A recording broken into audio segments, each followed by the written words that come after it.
Our Story Productions presents Martin County on TV, spotlighting the organizations, businesses, and citizens who are making a difference in our community today. And with interviews and stories done by local television shows over the last 25 years, here you're sure to learn more about the county we call home. Get ready, for this is Martin County on TV. Martin County on TV, talking business. Hello, my name is Stephanie Busiahn, and I am the director of the Fairmont Community Education and Recreation. Today on Talking Business, I have a special guest here, Ned Koppen with the Chamber. Hi, Stephanie. Hi, Ned.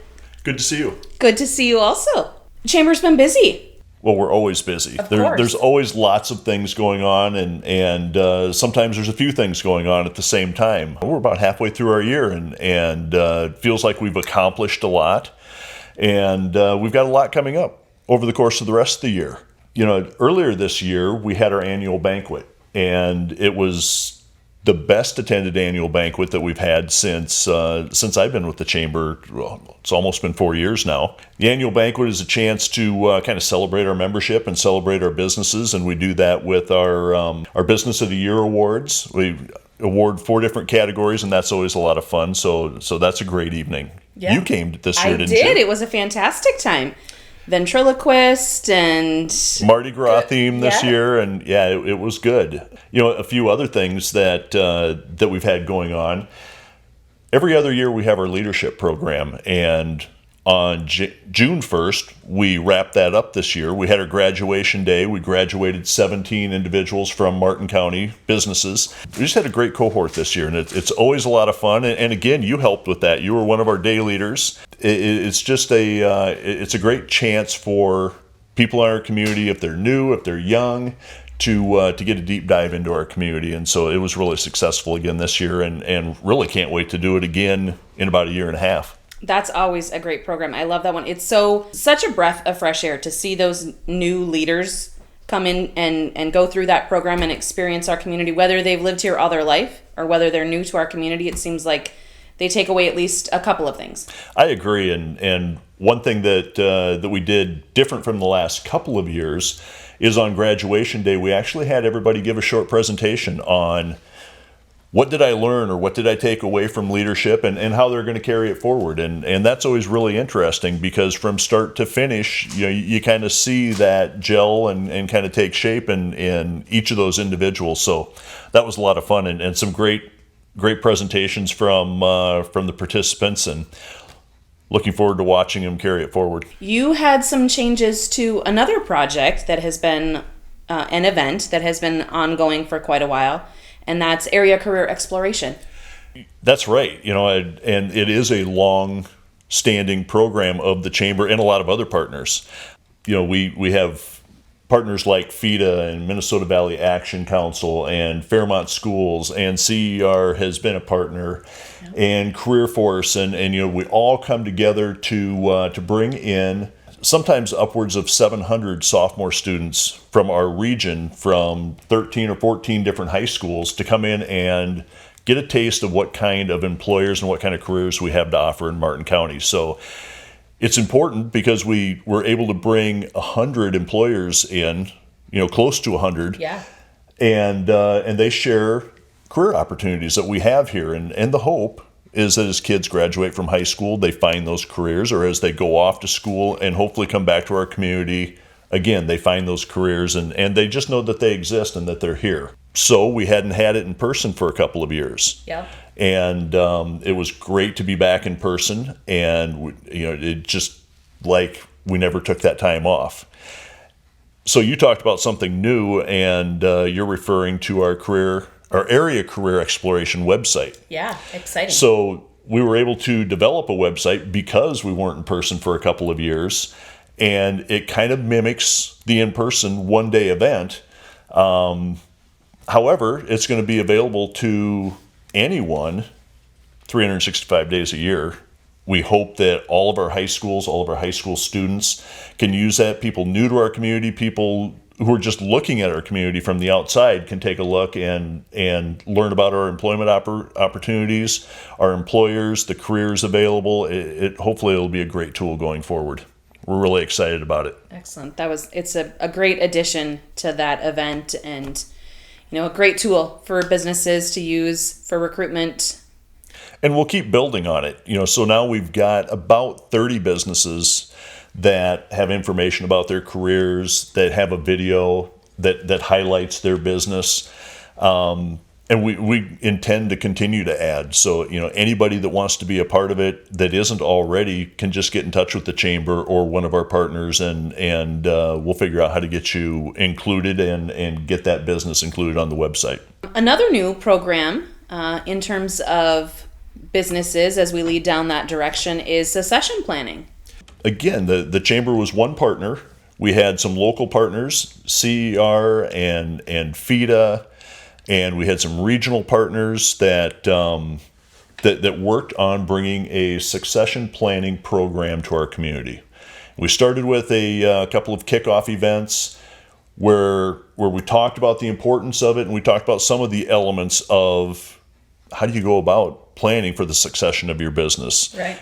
And we had about 14 businesses that were represented that came and participated. And then after that, we had a continuing ed track, kind of a deep dive for people that were looking to sell their business right now or someday, because it's probably never too early to start planning.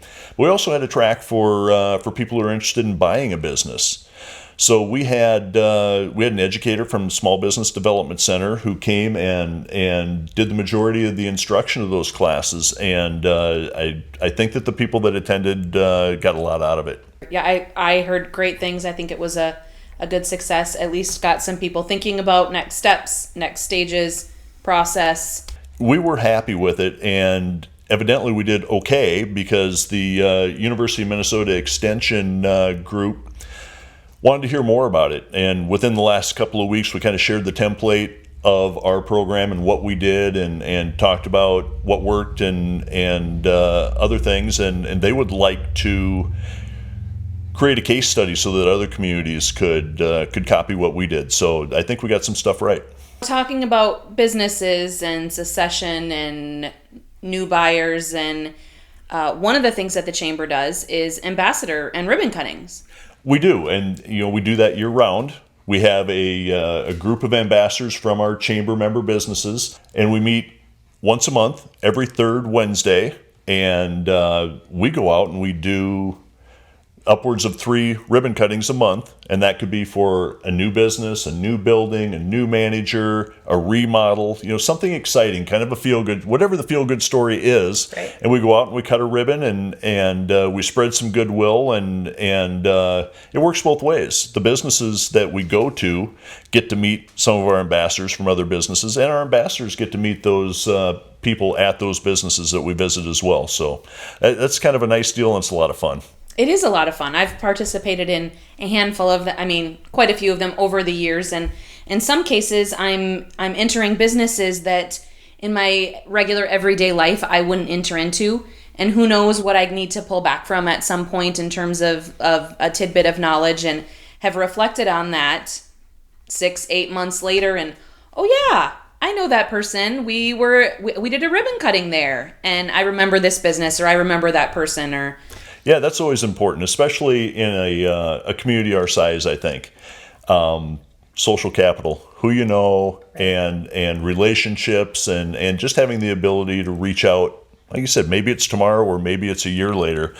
Be able to reach out because you've met that person, you know what they do, and you make those connections, and it works down the road for everybody.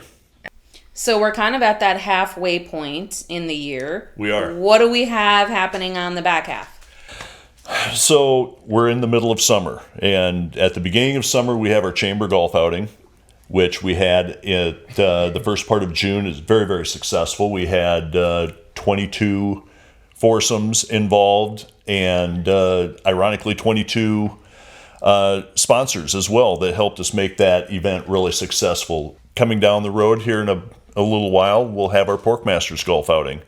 which is a partnership between the chamber and the pork producers, and it's really kind of celebrates the pork industry, which is such a big part of our economy in Martin County. Sure. One of the bigger golf events of the season. You know, we were in the Interlochen Heritage Days parade. We pulled the chamber boat float, yes, which is it's always fun, and we distribute visitor guides and city maps, things that the chamber publishes. And Martin County Fair is coming.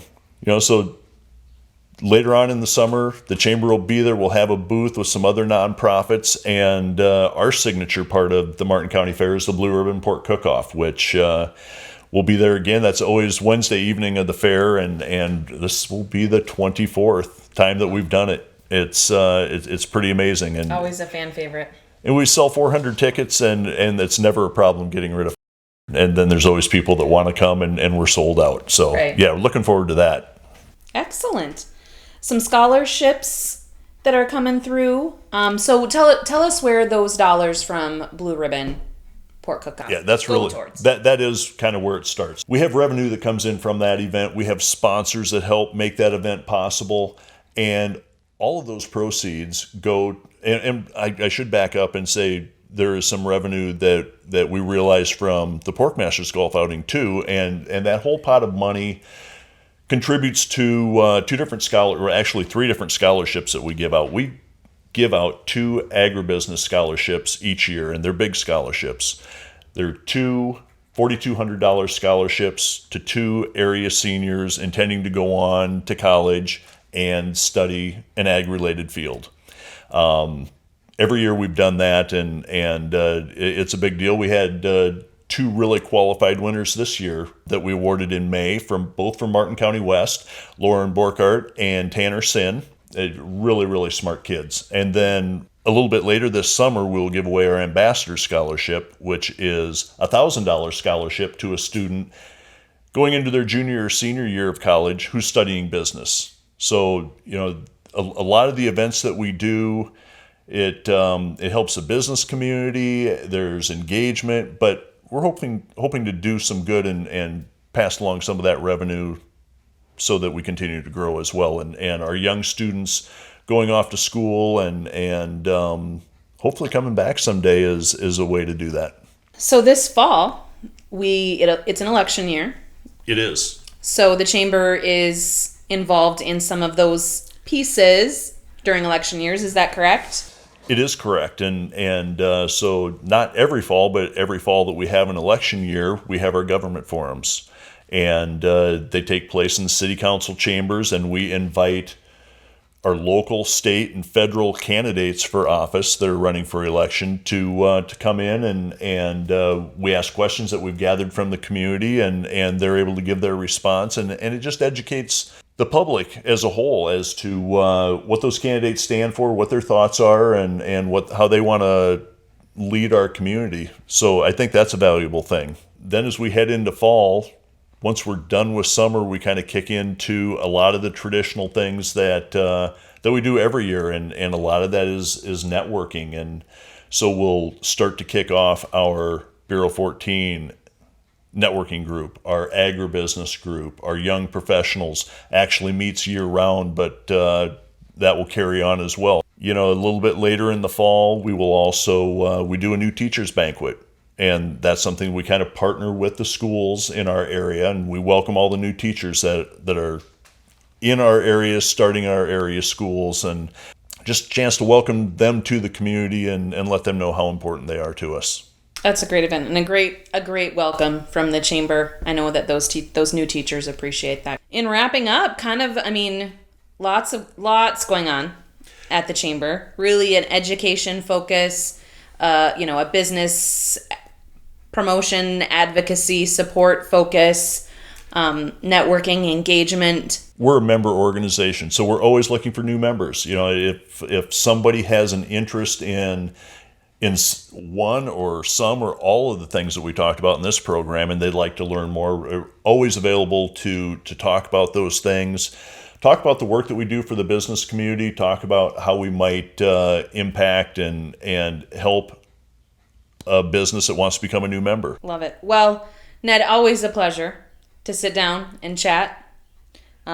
Again, a ton going on. The Chamber does a fantastic job, very engaged and supportive in the community in terms of businesses and other projects. So we greatly appreciate that. Well, thanks for that. You're welcome. Stephanie Busiahn with Talking Business. We'll see you next time. Martin County on TV, Talking Business.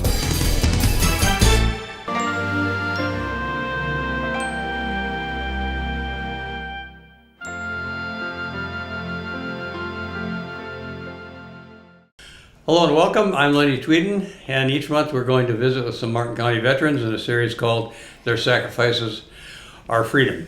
Today I'll be visiting with Doug Landsteiner, Ben Olson, and Brian Schofield. Thank you for your service, and thank you for being in my book. I appreciate that very much.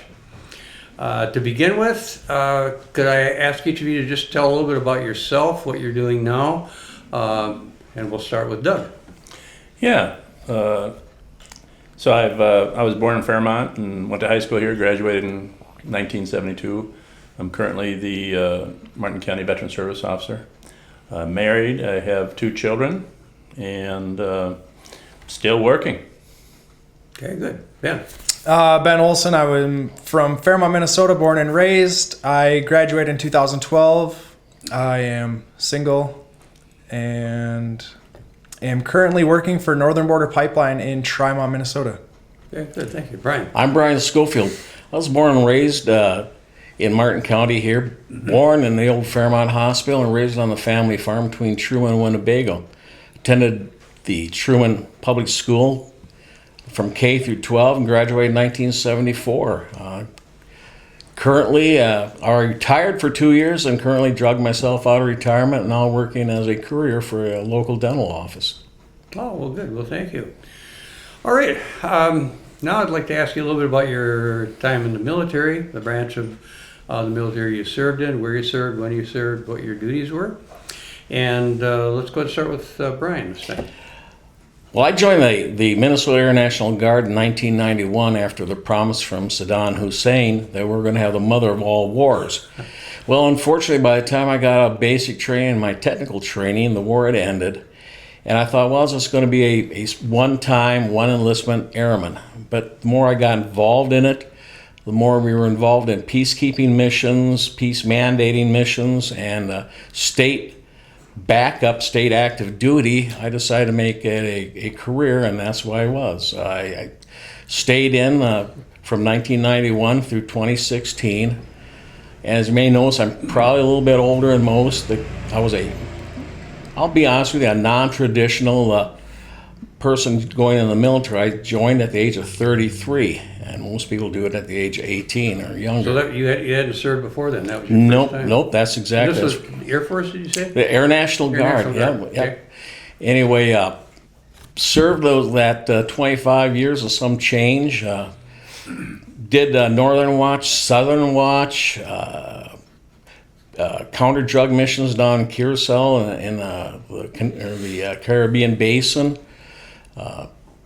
4 days after 9/11 occurred, we headed out to Central Asia to prosecute the war against the Taliban and Al Qaeda, and it was just kind of a whirlwind time from 2001 until I retired in 2016. Okay, thank you. Ben. I joined the Navy in 2013. I went through the nuclear pipeline, so I was kind of spread out in South Carolina for a little while and upstate New York after completing boot camp in Great Lakes, to which I was very fortunate to end up stationed in San Diego for 4 years. While I was out there, we did 2 deployments and the Rim of the Pacific oceanic exercises. My job, I was a nuclear machinist mate, which is a pretty fancy way of saying a mechanic for an aircraft carrier, just so they could keep it going. Yeah. Okay, good. How long were you in, did you say? 6 years, from 2013 through 2019, yes. Okay. Doug, how about you? Well, I joined the Navy right after high school and graduated, of course, in 72. So I went in the Navy. I went to basic training in San Diego, I went to Memphis for fleet prep school. I went into an air squadron, a BP-19 out in Moffett Field, California. After that, I volunteered for submarine duty. I had to extend a year to make it a total of 4 years. I went to San Diego for some quick studies on sonar equipment. I went out to the USS Cavallo on the East Coast and spent the remaining 2 of the 4 years on a U.S. nuclear-powered submarine. Of course, I was a sonarman, so I wasn't back with the nukes, and had a lot of adventures. Very lucky. Did you have some kind of interesting experiences on that? I did. There was a couple of, actually there was about 3 incidents that could have resulted in a severe impact on the crew on the ship, possibly loss of crew and ship, and because of the SubSafe program that the Navy instituted after the Thresher and the Scorpion went down, all of the submariners were schooled and trained in submarine systems, and we had a lot of very knowledgeable, heroic crewmen, and they did what they needed to do at the locations of the incident and prevented any kind of a terrible incident from happening, thanks to that training. How many crew members were there on a submarine like that? On a fast attack, anywhere between 105 and 115, I guess, depending on if we had extra riders. And then the junior guys in the ship got to bunk in the torpedo room, and the senior guys, the riders that were much senior to us, would get our racks and our where did you get the torpedo room? Or yeah, on a couple of different. I went down to the torpedo room, yes, because I was fairly junior. After the first tour of duty in '76, I got out. I had a broken service period, and then I went back in the Navy as a cryptologic technician, maintenance. So I worked for the CT community for the remaining 16 years that I was in the Navy. So, okay, a cryptologic technician. CTM. CT is a special category in the Navy, Naval Security Group. And there's about 6 different specialty ratings within the CT community. I was one of those 6, maintenance. So my job was to basically work on the electronic systems that I got training on and fix it for the smart people who broke it. Okay. Speaking of the submarine, was there any, could anyone serve in submarine duty, or were there, I guess what I'm thinking of, some may be claustrophobic and are unable to tolerate that kind of a situation, or isn't that really an issue with the... Oh, yeah, I'm sure it is an issue. Any of the submarine crews are all volunteer. Volunteer, of okay. course. And okay. So, and they're screened, so if there's any issues, they're filtered out or weeded out. They don't walk in their sleep or anything. I'm not exactly sure what all the criteria is. It's not something I memorized. I was just glad that I was able to volunteer and serve successfully for nearly the last 2 years of my first 4-year enlistment. Sure. So, well, you think back on your time in the service. What are some events that took place that kind of stand out in your mind that you can recall? You know, the morning of 9/11. That was very, very outstanding in my memory, my military career, and I think the memory of everybody who was alive in this country at that time. During that period of time, my wife and I owned the local dry cleaners here, and my daughter happened to call the office of the business there and said, "Dad, turn your TV on. There's a plane that hit the World Trade Center, and they don't think it's an accident." I turned the TV on at that time, and just in time to see the second plane hit, and I thought, well, now this is an accident. This is intentional. My son, who was a propulsion specialist at the Air National Guard base, 133rd in Minneapolis at that time, was up there. I gave him a quick call on the cell phone. And I said, "What's going on, Will?" And he says, "We're going in Delta, Dad." And so I kissed my wife goodbye. I said, "I don't know when I'll be back." Went home, grabbed my war bag, headed up there, and it was really a surreal time. Wasn't a lot of traffic on the highways going up. Go up to the main gate of the 133rd Airlift Wing, and I thought I was back in the Middle East. We had Jersey barriers set up, serpentine. We had a 5-ton truck that was sandbagged up with a M249 machine gun in it.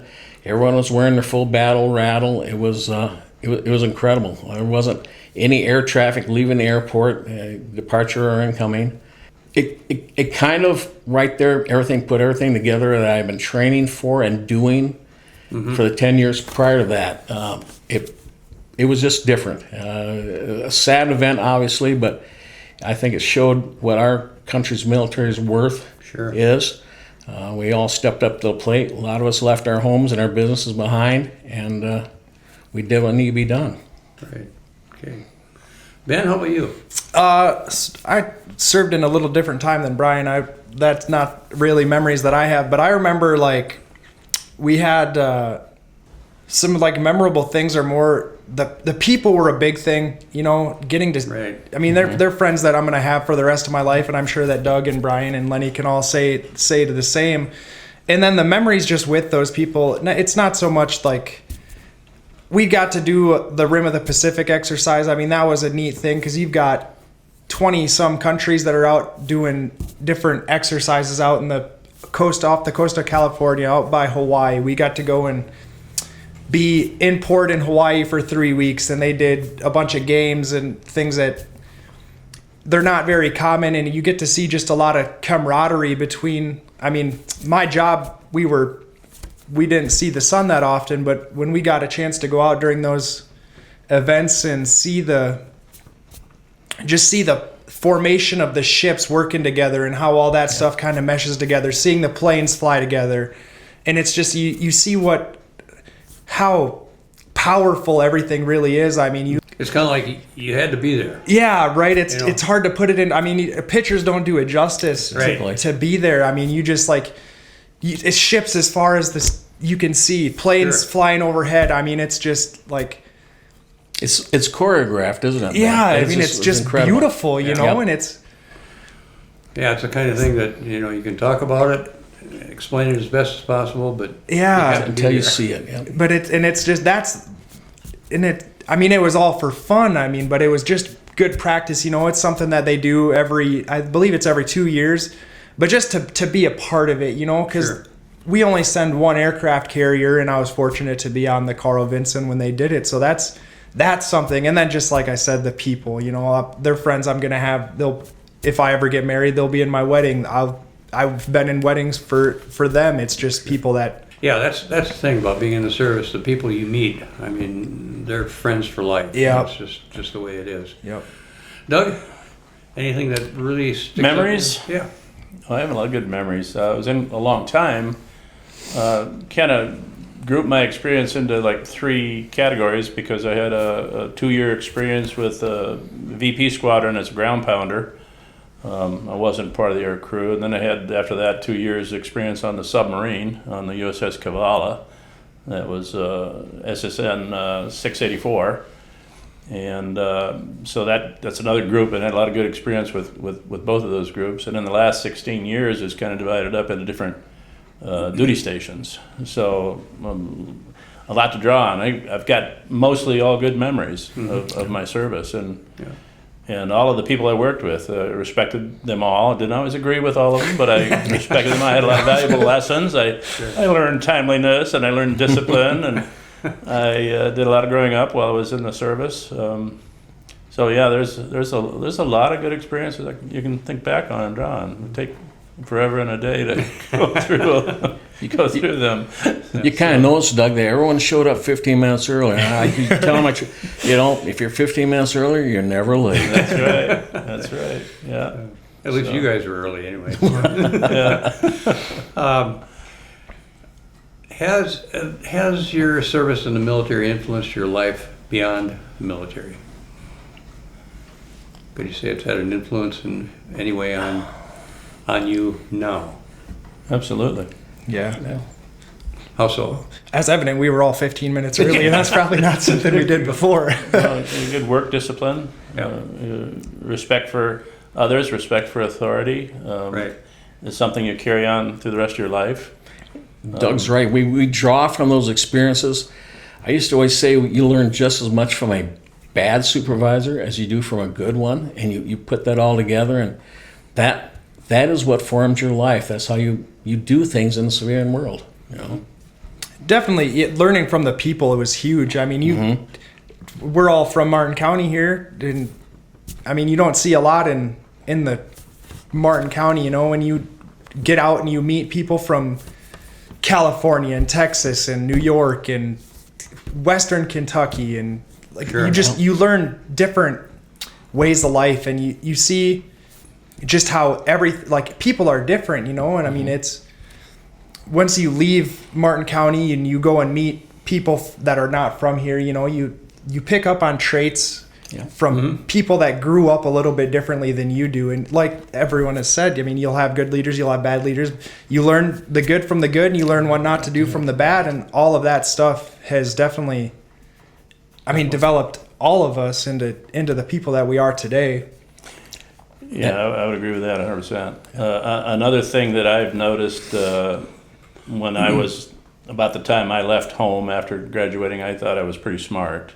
Didn't we all? I thought I had the answers to all the questions, and I was pretty sure that my mom and dad weren't all of that smart that they thought they were. But I learned later how brilliant my parents actually were. I mean, as I grew older and learned some lessons on my own outside of the family protected shell in the real world and then under the military umbrella, I learned that I wasn't so smart and they were quite brilliant. So the older I got, the smarter they got. Sure. So the military was part of that lesson. Yeah. Did either one of you on that first night in basic training wondering what the heck did I do? At about 2 o'clock in the morning when you're getting your head buzzed. The epiphany hits is like, what am I doing? I was kind of in a state of worry most of basic training, I think, and wanted to make sure I did everything I was told. I mean, one of the things you're supposed to learn in basic is how to take orders and how to follow instructions. I did my best to do that, and I still seem to get it wrong. Well, it's the kind of thing, I think, for me that originally or initially I maybe was not looking forward to, but once I did it and once it was over and done, it's probably, from my perspective, 4 of the best years of my life. Oh, absolutely. Yeah, so. Well, thank you very much for joining us today and telling us about your time in the service, gentlemen. I appreciate that. I'd also like to thank our viewers and our sponsors, the family of Mike Gary, Sweet Financial Partners, Erpelding Voigt and Company CPAs, and Lisa Prentice, American Legion Post 36 in Fairmont. Thank you for your service, and we'll see you next time.